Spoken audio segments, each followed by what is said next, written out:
సార్వత్రిక ఎన్నికలు సమీపిస్తున్న వేళ ఫిబ్రవరి 1న తాత్కాలిక బడ్జెట్ ప్రవేశపెట్టేందుకు కేంద్ర ప్రభుత్వం సిద్ధమైంది. ఇందులో కీలక ప్రకటనలు చేయకూడదన్నది ఆనవాయితీగా వస్తోంది. మరి మోదీ సర్కార్ సంప్రదాయం ప్రకారం నడుచుకుంటుందా లేదా, ఇటీవల మంత్రులు ప్రకటించినట్లు జనాకర్షక పథకాలకు పెద్దపీట వేస్తుందా అనే అంశంపై రాజకీయ వర్గాల్లో చర్చలు జరుగుతున్నాయి.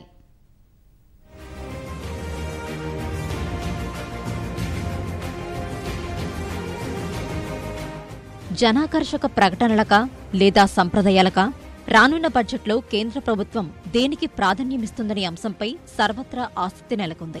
ఎన్నికలు దగ్గర పడుతుండటంతో సిక్సర్లు లాంటి జనాకర్షక పథకాలను ప్రకటిస్తామని ఇప్పటికే మంత్రులు వెల్లడించారు.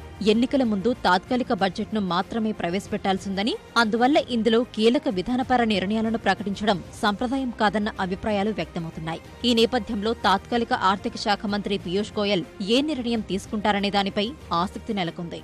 ఎన్నికల ముందు 3-4 నెలల పాటు ప్రభుత్వ వ్యయాలకు వీలు కలిగించే ఓటాన్ అకౌంట్ను మాత్రమే రూపొందిస్తారు. ఒకవేళ పూర్తిస్థాయి బడ్జెట్ ప్రవేశపెడితే ఎన్నికల్లో అదే పార్టీ మళ్లీ అధికారంలోకి వస్తే ఎలాంటి సమస్య లేదు. వేరే పార్టీ గెలిస్తే ఇబ్బందులు తప్పవు. మార్పులు చేసే విషయంలో కొత్త ప్రభుత్వానికి తలనొప్పులు ఎదురవుతాయి. అంతిమంగా పన్ను చెల్లింపుదారులు సమస్యలు ఎదుర్కొంటారు. అయితే బడ్జెట్ విషయంలో మోదీ ప్రభుత్వం ఇప్పటికే చాలా సంప్రదాయాలను మార్చివేసింది. ఫిబ్రవరి చివరి రోజున బడ్జెట్ను ప్రవేశపెట్టడం సంప్రదాయం కాగా, దాన్ని కాదని మొదటి తేదీన ప్రవేశపెడుతోంది. సాధారణ బడ్జెట్, రైల్వే బడ్జెట్లు వేరువేరుగా ఉండగా ఆ రెండింటినీ విలీనం చేసింది. ఇప్పుడు కూడా సంప్రదాయానికి భిన్నంగా ఈసారి బడ్జెట్లో కీలక ప్రకటనలు ఉండవచ్చనే సూచనలు కనిపిస్తున్నాయి.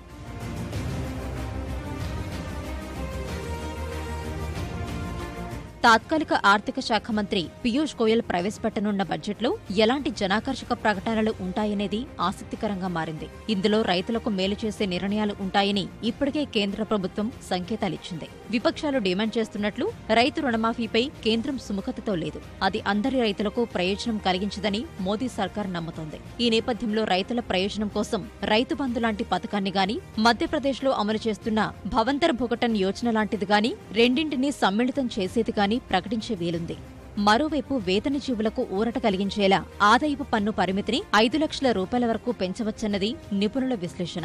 జనరల్ కేటగిరీలో పేదలు 10% రిజర్వేషన్ పొందేందుకు వార్షిక ఆదాయ పరిమితిని 8 లక్షల రూపాయలుగా కేంద్రం నిర్ణయించింది. అలాంటప్పుడు 2.5 లక్షల రూపాయల ఆదాయం వచ్చే వారి నుంచి పన్ను వసూలు చేయడంలో హేతుబద్ధత ఏంటన్న ప్రశ్నలు ఉత్పన్నమయ్యాయి. వాటికి జవాబిస్తూ రానున్న ఎన్నికల్లో లబ్ధి పొందే లక్ష్యంతో ఐటీ పరిమితిని 5 లక్షలకు పెంచవచ్చనే సంకేతాలు వస్తున్నాయి. 2014లో ఎన్డీఏ ప్రభుత్వం తీరినప్పుడు ఐటీ కనిష్ట పరిమితి 2 లక్షల రూపాయలు కాగా, మోదీ సర్కార్ తెచ్చిన తొలి బడ్జెట్తో ఆ పరిమితి 2.5 లక్షలకు పెరిగింది. పన్ను పరిమితే కాదు, పన్ను రేట్లు మార్చాలన్న డిమాండ్లు కూడా ఇప్పుడు కేంద్రం ముందున్నాయి.